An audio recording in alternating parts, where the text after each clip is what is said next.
Coach, as you guys start the fifth week, final week of spring, what are you most happy with your offense at this point?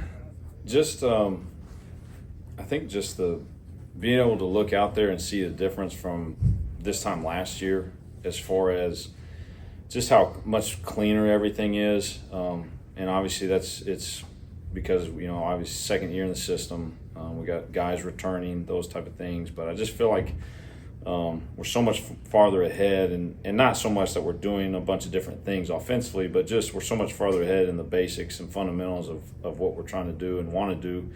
So that's probably the thing I'm just happiest about, because it'll just allow us to continue to grow over the summer and into fall camp.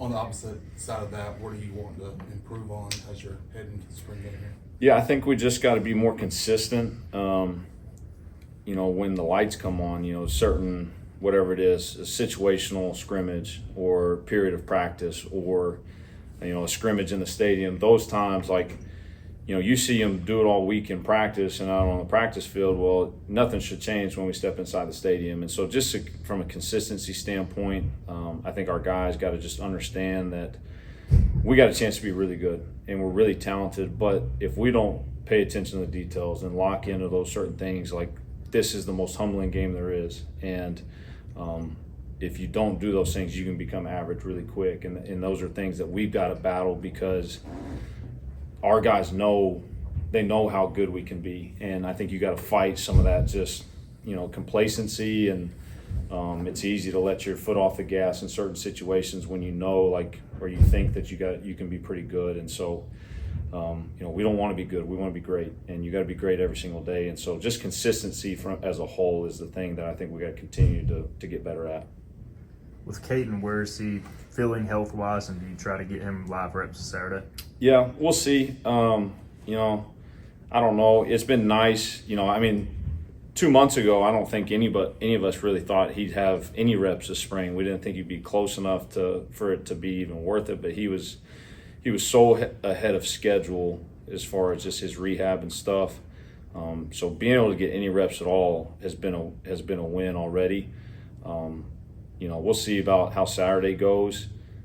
I think the biggest thing for him is it's been nice for him to kind of shake the rust off now, instead of him trying to do it over the summer or fall camp. And that's the thing that I'm most grateful for, probably more than anybody.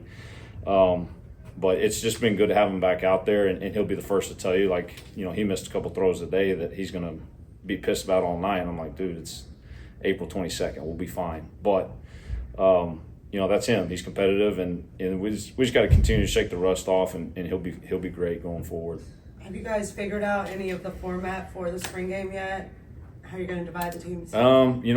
That's why I say, they pay Blake Harrell the big money, and I'm gonna let him decide that, and I'm just gonna try and score points. So I'll do my job and let everybody else do theirs.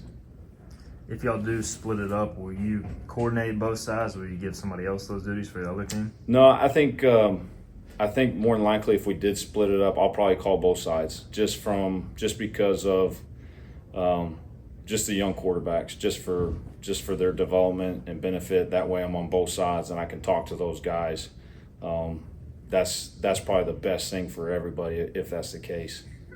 How is, it looks like Chasten's getting a decent amount of reps for a true freshman. So how would you evaluate his progress from day one and now? Just, really, really impressed by him. The thing I like most about Chasten is that you can coach him hard, and that's that's the benefit of coming where he's coming from. Obviously came from a great program at Lake Travis, and got some really great coaching down there. And so he understands the game and got coached by people that have a great grasp of the game. And so he's taking strides, and he'll do some really dumb freshman stuff that is just typical. But at the same time, he's put himself in a position, over and over again by doing certain things that shows you he knows what he's doing. He's operating at a level for somebody that's been here for 3.5 months. It's pretty impressive.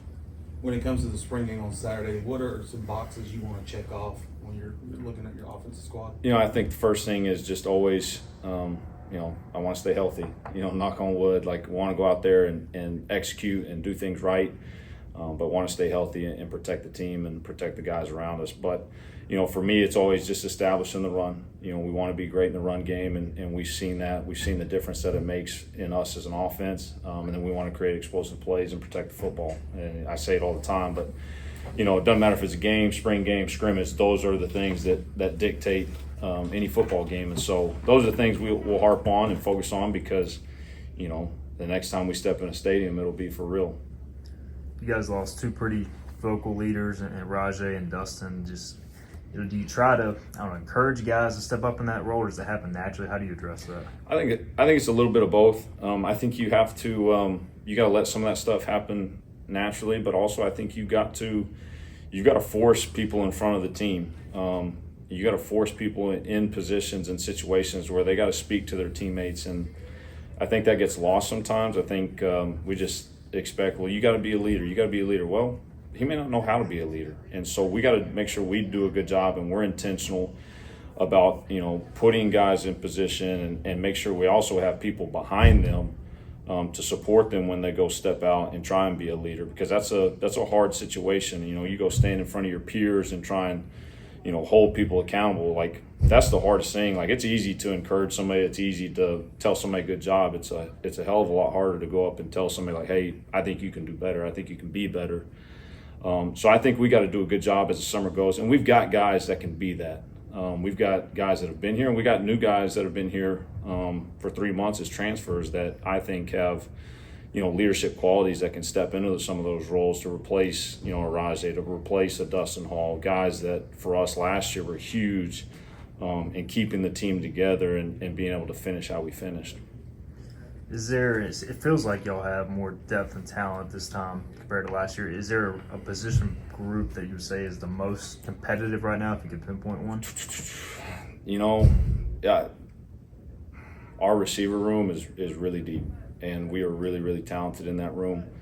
I would say that's probably the deepest, because you've got a good mix. You got a good mix of young guys that are really talented, but you got some older guys that just came in or have been here that are really talented. And they just continue to make plays, and that's what they got to do. And, you know, the more of those guys we can use, it's just like up front. Like we like to rotate guys up front too, just like we do out wide, because it keeps them fresh, and especially out wide. Like, if we can keep those guys in a rotation, keep their snap counts down, that way when it gets later in the game, like, they're fresh and, you know, they can go run down the field and make a play when they need to. So, you know, every room is competitive, but if I had to pinpoint one, it'd definitely be that room.